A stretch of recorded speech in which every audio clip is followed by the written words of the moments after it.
So really being able to advocate for yourself and saying, no, no, no, no, no. What do you mean by that? What do you mean by I was aggressive? Because I asked for a certain level of care and you weren't willing to give that to me? Or you were talking to me in a demeaning manner and I said, no, that's not okay. I need you to rephrase that. So really just advocating and showing up as myself authentically. I think when I think about what soft power is in the context of mental health and reproductive care, I think about power. Most of us are used to seeing overt power. It's aggressive. And so soft power is the ability to influence and protect our well-being without force. So coming in with clarity and presence and being able to communicate with these doctors, like was just mentioned, you know, the aggressive, why am I being perceived as aggressive when I'm just asking for care and clarity about my care? So it's being able to trust yourself, regulate your emotions, attune to your body's own wisdom. It's setting your boundaries, holding your ground. I have a flow when I go into the doctor's office. They always joke with me that I need like one of those, when you go to like get something a lot and they stamp your card, they're like, oh, we're gonna give you one, and like on your 10th visit you'll get no copay. That's how often I go to the doctor. But they know when they come in the room that they have to pause. It's not gonna be quick. Most doctors, they come in and they're like, oh, okay, check, check, check, okay, bye. And then you're like, wait a minute, I just waited for an hour to see you and you can't even pause. And sometimes they will get an attitude with you when you stop them, like, hold on a second, I have questions. How they perceive that is not really your problem, that's their problem, because they are there to help you. So coming in, I don't have to raise my voice to get my point across, but you are going to listen to me. And if you're not going to listen to me, then I'm going to get someone else who can. We don't have to stay with the providers that we originate with. You know, we can leave if you feel like you're not getting the care that you need. So I think soft power is not having to over-explain your no, just knowing that the no is valid. I'm in pain, and that's enough. Great. Nice. Very good point. I just want to pause for like 2 minutes. Does anyone have anything to add or want to share so far before I move on to the next part?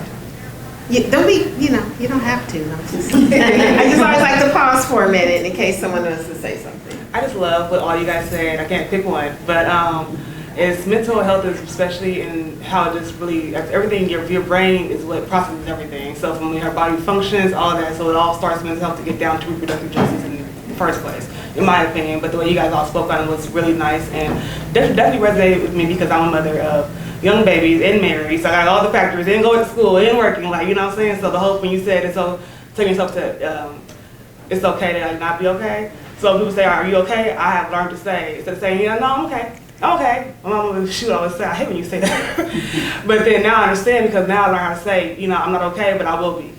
You can best believe I'll be okay. I'm not right now. give me an hour and I'll pull it back together. So all the things you guys have said has definitely resonated with me. Thank you. Thank you. I'm going to move on to mental health and motherhood, but I'm going to combine like kind of two of our sections together here. Okay. So when we talk about mental health and motherhood, we talk about what does that look like? What does motherhood look like?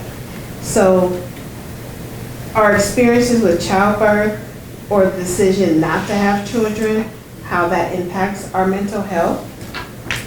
And with that, I want to add, what does mothering look like? Work. And then we can also add, what pressures have you felt around motherhood and how have you coped with that?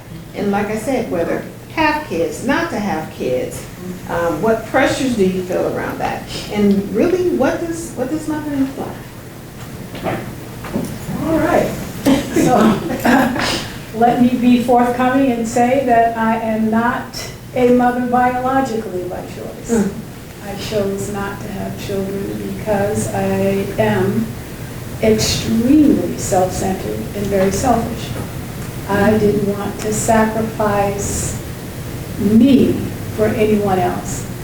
And that's rooted in poverty and deprivation. So growing up, I didn't have and went without for many years. And in my young mind at the time, I understood that to me because a child needs to be taken care of or provided for, you are lacking. So in my older years, I made the decision I didn't want to have children so that I would not feel deprived. Now, I have no regrets. I am comfortable with that decision. But while I am not a mother biologically, and that I did not have my own children, I am constantly mothering women and young men, mostly women, who don't have mothers they can speak to, who may not have the best relationship with a mother, whose mother may be out of the state and they need a confidant. I also serve in a very grandmotherly role for those mothers who have children and who have various challenges in, being a mom and under tremendous pressure and stress. So I serve as a point of contact for them to share and open up about how they're struggling. This is not necessarily in a mental health practice. This is in my circle of community of friends. So that's kind of where I am with, mommy. Good for you. Again, a great choice for yourself. I love it. That's great. For me, because I have a female-centered practice, I get the gamut from infertility issues, adoption, choice of not being a mom because of wanting to work. For me personally, I went through artificial insemination, I went through IVF, and I was unsuccessful and felt very lacking as a woman. Why couldn't I do what my mother did? And there was a variety of things surrounding that, and it was devastating because I did not feel like a woman. And when I got that conversation that I absolutely could have, I was very high risk. I would have had gestational diabetes, 80%. I would have possibly been stroked out on the table, or I would have had seizures because I battled seizure disorder.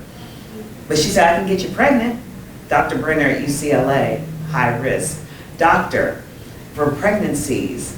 And I remember calling my mother and saying, well, Mommy, this is what she said. She said, I don't want to lose my baby for you trying to have a baby. And one of my good sorority sisters we were contemplating adoption, like at last resort. And I did adopt. And the most beautiful little girl who looks like me and her father. And I was meant to be her mommy, because if I hadn't have had her, she would have been in the system because her birth mother was on drugs. Luckily, she didn't have it herself. And I'm a more seasoned mom. And so it was a big choice. I wanted career first. And careers are wonderful, ladies. But that clock is real. Our eggs do decrease. And I talk to women a lot about freezing their eggs, because mentally and emotionally, it's devastating. I wanted to take my life because I couldn't have a baby. And so when I talk to my patients about it, having a baby does not make you a woman. Because anybody can have a baby, but are you going to be a parent? Because being a parent is hard work. And once you have that child, I don't care if they're 40, 50, 60, and you still living, you still got that child, and you're still a parent. So I want to encourage, if you choose not to, because of the situation, I totally respect that. If you choose to, if you want to do it on your own, however you want to, just know that your life is not your life anymore. It's about that child. and mentally and emotionally. There's some days I love my child. There's other days I say, Christy, take your niece because she's about to drive you crazy. And I work a very stressful job. And it's a compromise. It's sacrificing. I am tired all the time. But I still have to show up, you know? And so it's a decision. Really need to think about it. Beautiful experience. I don't have any regret, but being a mother looks so different in so many ways. So be open. Don't use it as an if, because it took us a long time to get my little girl. And it was a process, a very difficult one, because the birth mom had changed your mind at the end. So freeze your eggs if you can afford it. Make purposeful, intentional decisions. And if you don't want to be a mommy, it's okay. Because it's a never-ending, self-sacrificing role that you don't escape.